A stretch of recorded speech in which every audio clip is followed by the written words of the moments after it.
Alang ship breaking યાર્ડમાં દબાણ હટાવવાની કામગીરીનો વિરોધ કરાયો છે। ડિમોલિશનના વિરોધમાં અલંગમાં સજ્જડ બંધ રાખી વિરોધ પ્રદર્શન।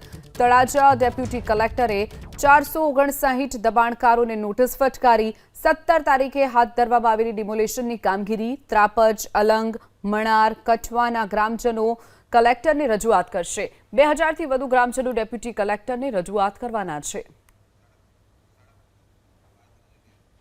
વધુ વિગતો સાથે સંવાદદાતા પાર્થ મજીઠી આપણી સાથે ફોન લાઈન પર છે। પાર્થ, જે રીતે અલંગ શિપ બ્રેકિંગ યાર્ડમાં દબાણ હટાવવાની કામગીરીનો સ્થાનિકો વિરોધ કરી રહ્યા છે, શું વિગતો?